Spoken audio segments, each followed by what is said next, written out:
አንዲት ነፍሰ ጡር ሴት በብርድ ቁርጥማት ውስጥ በባዶ እግሯ እንጨት እንድትለቀም ወደ ጫካ ስትነዳ ምን ሊሰማት እንደሚችል አስቡት። ይህ ልብ ሰባሪ ታሪክ የአላህ እርዳታ ለታጋሾች ምን ያህል ቅርብ እንደሆነ የሚያሳይ ትልቅ ታሪክ ነው። ታሪኩን እስከ መጨረሻ ይከታተሉት። ቪዲዮንም ላይክ በማድረግ ጀምሩት። በድሮ ጊዜ ጭጋግና ቅዝቃዜ በሰፈነባት በድህነት የተከበቡ ጎጆዎች በተሞላች አንዲት ትንሽ መንደር ውስጥ የሳራ የህይወት ታሪክ ይጀምራል። ሳራ ገና ወጣት ሳለች ህይወት ለእሷ በጣም ቸር ነበረች። ደግና ታታሪ ከሆነው ባለቤቷ ያሲን ጋር በፍቅርና በደስታ ይኖሩ ነበር። ነገር ግን በአንዲት ጨለማ ሌሊት የህይወቷ ብርሃን የነበረው ያሲን በድንገት ከዚህ ዓለም በሞት ተለየ። ሳራ በሆዷ 8 ወር የሞላውን ጽንስ ይዛ በሐዘን ተሰበረች። በዚህ መከራ ጊዜ የሚያጽናናት የሚረዳት ሰው አልነበረም። ይልቁንም በሷ አምሳያ የተፈጠሩ አራዊቶች ከበባ አደረጉባት። ሳራ በቀዝቃዛው የጎጆ ጥግ ተቀምጣ የሟች ባለቤቷን ልብስ አቅፋ በትዝታ ታለቅሳለች። ያሲን ሆይ በዚህ አስፈሪ ዓለም ውስጥ ለማን ጥለኸኝ ሄድክ? ገና ያልተወለደውን ልጃችንስ ከዚህ ዘመን ጭካኔ እንዴት እጠብቀዋለሁ? እያለች በመሬት ቁጭ ብላ ስታለቅስ የጎጆ በር በኃይል ተከፈተ። እንደ አውሎ ነፋስ የገባችው አማቷ ሳፊያ ነበረች። ሳፊያ በክፋትና በኩራት አይኖቿ እየበሩ ለቅሶሽን አቁሚ፣ የሞተ ሰው በለቅሶ አይመለስም። እዚህ በነፃ እንድትበይና በቤታችን እንድትቀመጭ አልፈቅድም። ቤቱም ምድሩም የእኛ ነው ስትል ጮኸችባት። ሳራ ተንበርክካ እባክሽን እዘኝልኝ ብላ ብትማጸንም ሳፊያ ግን ነገ ያሲን ወንድም ሰዒድን ታገቢያለሽ፣ እዚህም እግራችን ስር አገልጋይ ሆነሽ ትኖሪያለሽ፣ ካልሆነ ግን በዚህ ብርድ ሌሊት ሜዳ ላይ ትወድቂያለሽ ብላ በእርግጫ ገፍትራ ትታት ወጣች። ሳፊያ ልጇን ሰዒድን አግኝታ የወንድምህን ሚስት ታገባለህ ስትለው ሰዒድም መጀመሪያ ላይ ክፉኛ ተቃወመ። የወንድሜን ሚስት እንዴት አገባለሁ? እሷ እኮ ለቤታችን እርግማን ናት አለ። እናቱ ግን መርዟን ረጨችበት። ሞኝ አትሆን፣ እንደ ሚስት ሳይሆን በነፃ የምታገለግልህ ባሪያ አድርገህ እያት። ልብስህን የምታጥብልህ፣ ምግብ የምትሰራልህና የምታዛት ገረድ ትሆንልሃለች ስትል አሳመነችው። ሰዒድም በክፋት ተሞልቶ እሺ እቀበላለሁ፣ ግን ፍቅር ሳይሆን መከራን ነው የማሳያት ሲል ማለ። በማግስቱ ጋብቻው ተፈጸመ። ሳራ የሐዘን ልብሷን አውልቃ የባርነት ልብስ እንድትለብስ ተገደደች።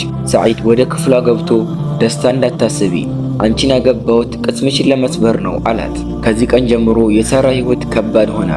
ሳፊያ የደስታ ጊዜ አልፏል፣ አሁን ባሪያ ነሽ እያለች በማለዳ ተነስታ ግቢውን እንድታጸዳ እንጨት እንድትፈልጥና ከብቶችን እንድታግድ ታዛት ነበር። ሳራ በከባድ እርግዝናዋ ወቅት ወገቧን ይዛ ውሃ ስትቀዳና ወለል ስትወለውል ትውላለች። ሰዒድ የሚበላውን ትርፍራፊ ብቻ እንድትበላ ይፈቅድላት ነበር። በአንዲት ሌሊት ሰዒድ በጭቃ የተቀባውን ልብሱን ወርውሮላት እስኪነጋ ድረስ አጥበሽ አድርሽው አላት። ሳራ በብርድ የተንቀጠቀጠች በቀዝቃዛ ውሃ ስታጥብ አደረች። አንድ ቀን ሳፊያ በብርድ ወቅት እንጨት እንድትለቅም ሳራን ወደ ጫካ ላከቻት። ሳራ ምጥ ይዞኛል መሄድ አልችልም ብትልም እንጨት ሳታመጭ እንዳትመለሽ ተብላ በግፊት ተላከች። ሳራ በጫካ ውስጥ እንጨት ስትሰበስብ ተንሸራታ ወደ ትልቅ ጉድጓድ ወደቀችና በህመም ጮኸች። በዚህ ጊዜ ሰዒድ በአቅራቢያው ለፍለጋ እያለፈ የሳራን ድምፅ ሰማ። የሞተው ወንድሙ ያሲን በህይወት እያለ የነገረው ደግነትና የሰጠው አደራ በህሊናው መጣ። ሲሮጥ ሄደ። ሳራ ደም እየፈሰሳትና ሆዷን ይዛ ስትሰቃያያት፣ በዚህን ጊዜ በልብ ውስጥ የነበረው ከባድ ክፋት መቅለጥ ጀመረ። አቅፎ ወደ ቤቱ ወሰዳት። እናቱ ስትጮህበትና ለምን አመጣሃት ስትል ዝም በይ፣ እሷ እኮ ሰው ናት፣ ብትሞት ደግሞ በእኛ ላይ ነው ብሎ ተቃወማት። ሰዒድ ከዚያን ቀን ጀምሮ ከእናቱ ተደብቆ ለሳራ ምግብ ያዘጋጅላትና ህመሟን ያስጠግስላት ጀመር። አንድ ቀን ሳራ በወንዝ ዳር ምንጣፍ ስታጠብ አቅም አንሷት ልትሰምጥ ስትል ሰዒድ ደርሶ አዳናት። ለምን ታድነኛለህ? ብሞት አይሻልም ነበር ስትለው ሰዒድ በትካዜ ተመልክቷት በአይንሽ ውስጥ ማንም ሊቀበለው የማይገባ ህመም ስላየሁ ነው አላት። በመጨረሻም መውለጃዋ ደረሰ። ሳፊያ ማንም አዋላጅ እንዳይገባ በዚህ ቤት እርግማን አንፈልግም ብላ በሩን ዘጋች። ሰዒድ ግን በሩን ሰብሮ ወጥቶ በከባድ ዝናብና በጭቃ ውስጥ ሮጦ አዋላጅ አመጣ። ሳራ ቆንጆ ወንድ ልጅ ወለደች። ሰዒድ ልጁን ሳይ የያሲን መልክ ታየው። በሳራ እግር ስር ወድቆ ይቅር በይ፣ ከዛሬ ጀምሮ እኔ ጠብቅሻለሁ ብሎ ቃል ገባላት። ሳፊያ ግን በክፋቷ ተቀጠለች። ሳራ ልጄን በመተት አጠመደችብኝ፣ መንደሩን ልታጠፋ ነው ብላ ወሬ ነዛች። መንደርተኞቹም በቁጣ ተሞልተው ጎጆውን ሊያቃጥሉ መጡ። ሰዒድ ግን በድፍረት ወጥቶ እሷ በእኛ ጭካኔ ላይ በትዕግስት ያሸነፈች ቅን ሴት ናት። የሚገድል ካለ እኔን ይግደለኝ እንጂ እሷን አትንኳት ብሎ መከተ። መንደርተኞቹም በሰዒድ መለወጥ ተደንቀው ተበታተኑ። ሰዒድ ሳራንና ልጁን ይዞ ያንን የጭካኔ መንደር ለቆ ሩቅ በሆነ አረንጓዴ ሸለቆ ውስጥ አዲስ ሕይወት ጀመሩ። ሰዒድ ታታሪ ገበሬ ሆነ። ሳራ ደግሞ የቤቱ ንግሥት ሆነች። ፍቅራቸውም እያደገ ሄደ።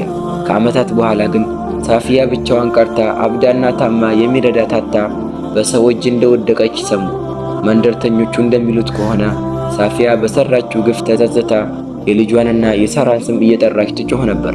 ሳራ ይህንን ስትሰማ ልቧ በይቅርታ ተሞላ። ለሰዒድም ሂደና እናትህን አምጣት፣ እኔ አስታምማታለሁ፣ ክፉን በክፉ መመለስ የለብንም አለችው። ሰዒድም እናቱን አመጣት። ሳራ በታላቅ ትዕግስትና ፍቅር አማቷን ተንከባከበቻት። ሳፊያም ከመሞቷ በፊት ዓይኗ በእንባ ተሞልቶ ይቅር በሉኝ ሳራ፣ አንቺ እኮ የሰማይ መልአክ ነሽ ብላ ተናዘዘች። የያሲን ሀብት ተደብቆ የነበረበት ቦታም ጠቆመቻቸው። በመጨረሻም ሳራና ሰዒድ በሀብትና በሰላም በልጆቻቸው ተከበው የደስታ ሕይወት አሳለፉ። ያ በአንድ ወቅት የጭካኔ የሐዘን ቦታ የነበረው መንደር ዛሬ የፍቅርና የይቅርታ ምሳሌ ሆኖ ቀረ። የሳራ ትዕግስትና የሰዒድ መለወጥ ለትውልድ የሚተላለፍ ታላቅ ትምህርት ሆነ። እውነትም ፍቅርና ይቅርታ ከጭካኔ በላይ ኃይል ናቸው። ውድ የሲራቱ ተመልካቾች፣ የሳራ ታሪክ የሚያስተምረን ትልቁ ቁም ነገር የፈለገ ጨለማ ቢበረታ የአላህ ብርሃንና እርዳታ ከመምጣቱ እንደማይዘነጋ ነው።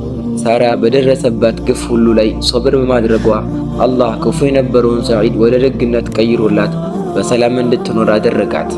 ዛሬም ቢሆን በመከራ ውስጥ ላላችሁ ወንድምና እህቶቼ እንደ ሳራ የጭንቀታችሁን ማረፊያና የልባችሁን ሰላም ይስጣችሁ፣ ከክፉ አማትና ከጨካኝ ቤተሰብ ይጠብቃችሁ።